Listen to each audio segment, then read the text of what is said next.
Hello, beautiful people. I'm Oliver Perrin for Semiagog, and tonight I'll be talking a bit about reasonable men.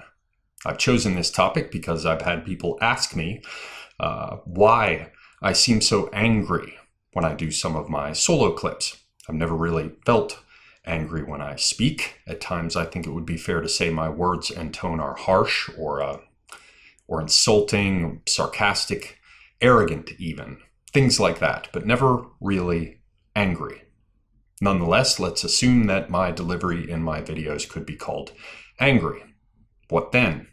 I suppose the argument can be made that such speech is counterproductive, that belittling, mocking, or sneering at or about attitudes or people with whom you disagree is rarely productive, if ever. Well, fair enough. I'm in agreement. But that's supposing I'm trying to reach the people with whom I disagree. And in most cases, I'm not. I'm not at all. The majority of the time, I'm speaking to other people who share my disgust. My aim is not to convert, but rather to vent in what is hopefully an entertaining or diverting fashion, or thought-provoking, and even more so to share my own perspective.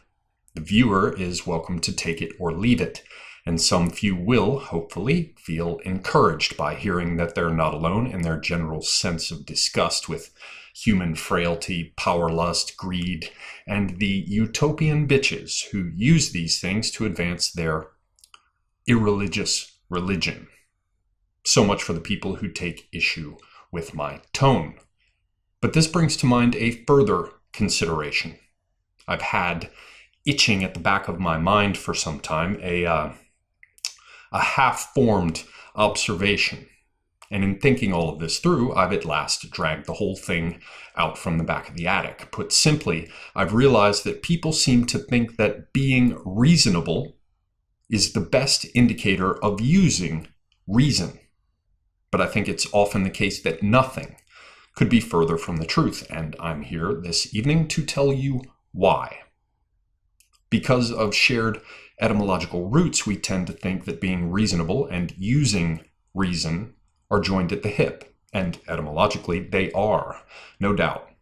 But in terms of how these words are used today, in terms of what they communicate in everyday conversation, they have little, if anything, to do with each other. As used today, being reasonable is little more than the opposite of being unreasonable. Of course, most of us realize that a reasonable man is one who will listen to and consider the argument that another person is making, or one who will take useful advice that's given, or be willing to compromise in choice of action. These things can and often do relate to the exercise of reason. All these things tend to walk hand in hand with logic, prudence, patience, self-awareness, and giving a thing good and sufficient consideration.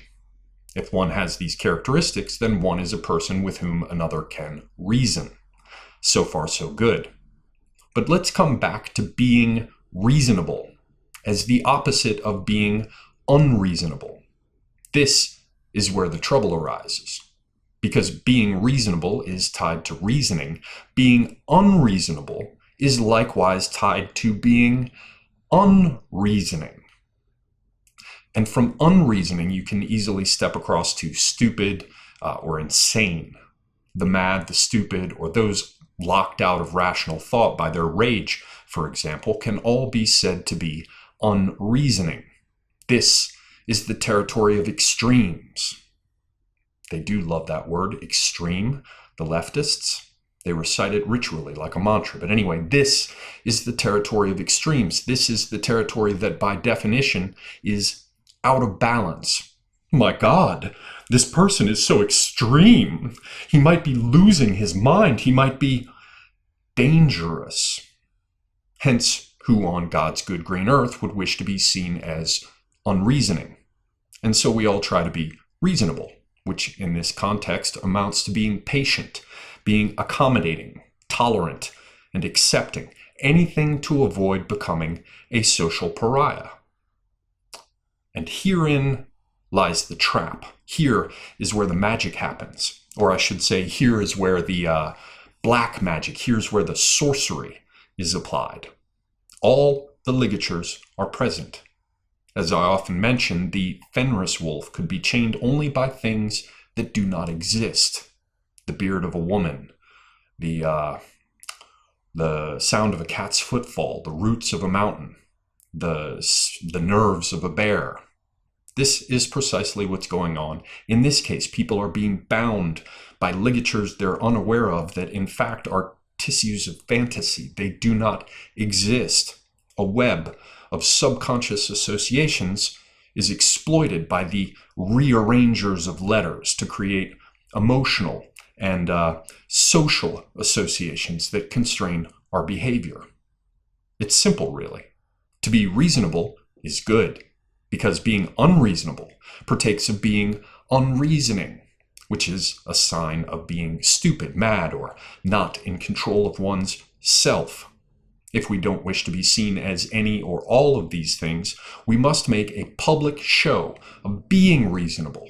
We must signal the presence of the virtue of reason within us, displaying patience, tolerance, and acceptance.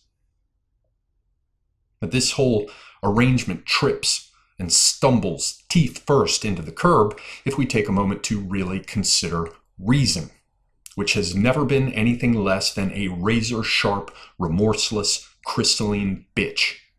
One of her primary characteristics has always been, and always will be, the distance at which she draws herself up to coldly regard not only the emotions, but also all of man's social conventions. If this yawning gulf didn't separate her from sobbing, blubbering, cooing, and fulminating, she wouldn't be fit to unpuzzle the mysteries of nature, most especially man's often disappointing nature. There's a reason that nobody calls it Occam's pillow.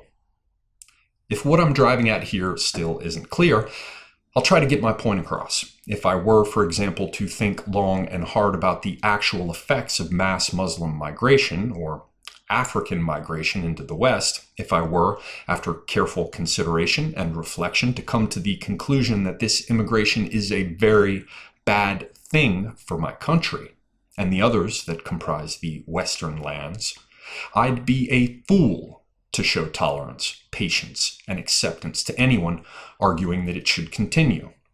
And there would be nothing unreasonable about it. Quite the opposite. To express complete intolerance for these ideas and behaviors, and to show no patience with those who espouse them, would in fact be perfectly rational behavior. Intolerance, in this case, refusal to be accepting, in this case, would in fact perfectly illustrate my exercise of reason. Same for communist ideology, same for man-bashing, same for the constant attacks on whites and their cultures, or whiteness, whatever the hell that means. Just as an aside, I often wonder how it is that whiteness could be eradicated in any way that would leave white people untouched and unharmed. Precisely how would one take the whiteness out of whites? I wonder how people would feel if I were to assert that we must do away with gayness or brownness, Jewishness or blackness. How would that go over? But here I am winding off on a tangent and being unreasonable. So I will wind this up now. In closing, I will enjoin all of my viewers to think with care, to think long and hard before coming to conclusions, and to always keep an open mind, to be able to recognize exceptions, to be ready to recognize where you've made mistakes in your thinking or your actions, and to do everything you can to correct or remedy things if you have. Some thirst for knowledge, yet how is it bought? With many a sleepless night and racking thought. But once you have reached a conclusion, once you have weighed the possibilities, glimpsed the possible futures, once you have reflected upon the rightness and wrongness of a thing, measured always against your own most deeply held convictions, sometimes the most rational choice is to stop being reasonable. Sometimes intolerance is the most perfect expression of reason. Get it? Got it? Good. Good. Semiagog, out.